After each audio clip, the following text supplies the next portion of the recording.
It's an event in Malvern, Pennsylvania that is near Philadelphia. Let's listen in. Really great. So I don't know if you heard as you were walking out listing all of your many accolades. You know, you're a busy working mom, a philanthropist, a fashion designer, an executive. How do you manage that work-life balance? You can see here it's a room of like busy working moms, grandmas, dads, young folks. What would you tell them the secret to that is, and what's that work-life balance? Well, I want all of your tips. It's no secret that you helped your father develop some really great programs for the campaign that help with whether it's child care or elder care.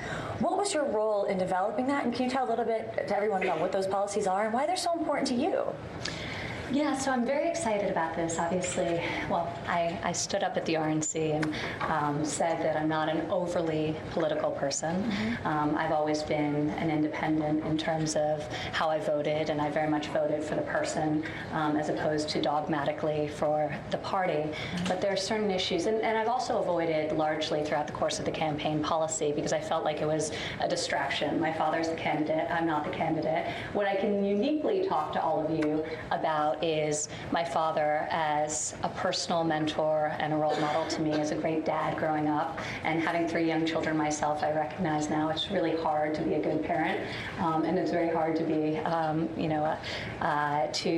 to raise a close-knit family. And I can also talk to you about my father as an executive and as somebody who's built numerous businesses. So that's what I have traditionally followed, but this platform was so large and it afforded me an opportunity to talk about issues that really have been so important to me my whole professional career, empowering and inspiring women, that I got very excited when the campaign and I started to talk about some of these ideas that would advance causes and hopefully start to eliminate big systematic issues such as gender inequality and sort of thinking about the roots of some of those issues.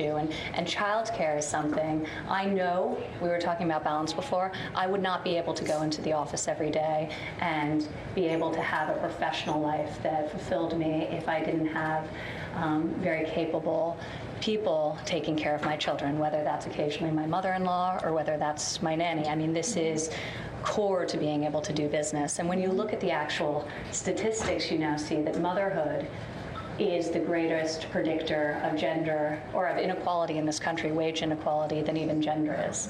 And in part because the costs of safe and affordable child care have skyrocketed. And there really needs to be new solutions put forth to address this. I'm very proud of what the campaign did. I'm very proud to be part of advocating for these solutions, whether it's We are listening into an event titled Coffee with Ivanka. Obviously, at this point, they're talking about her role in her father's campaign, but nothing on the major headline that I'm sure people in that audience would want to hear her comment on. So it seems like this is a very safe setting, meaning their banter is perhaps going to avoid the breaking news of the day. We'll continue to watch, though, if the moderator does ask her questions. Right now, it's mostly been on juggling family life as a working mom and her role in her father's campaign. She says she's not the candidate. She's there to support him. So Donald Trump's lewd comment. Michelle Obama in New Hampshire, and in Florida, Donald Trump, a candidate in crisis again after 4 women came forward claiming he either touched or kissed them inappropriately in alleged incidents going back decades. Work-life balance, obviously questions that are friendly questions within the circle of the campaign. How would you describe this is a friendly crowd. This is a Republican crowd that came here to see her specifically. She was about 2 hours late to this event, blaming fog when she was not able to land here in Philadelphia, weather issues coming here, nothing to do with potential questions being asked about her father and the allegations surrounding them. I can say that she was asked just now about what sort of, what inspired her about her dad, what would be one of his best qualities. And she said that he inspired her as a businesswoman, a woman that he was empowering, that she can always hear stories about how he gave people their shot, how he inspires them to do their best work. As you said, Andrea, no questions as of right now about the allegations that are surrounding Donald Trump. Of course, Ivanka is his best surrogate. I mean, she's the most relatable one, a member of his family. This is the person that whenever anyone meets Donald Trump and they meet Ivanka Trump, they're impressed about her ability to hold her.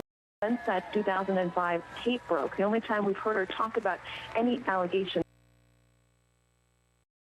Address questions that were fired off to her today, and this was a friendly person that was asking the questions, correct? Yeah, exactly. She has not taken a moment to address any of these allegations. The only thing that she's been willing to address in the campaign trail so far has been this child care expense platform that she's trying to put forward, this plan that she's urging her father to adopt if he gets into the White House.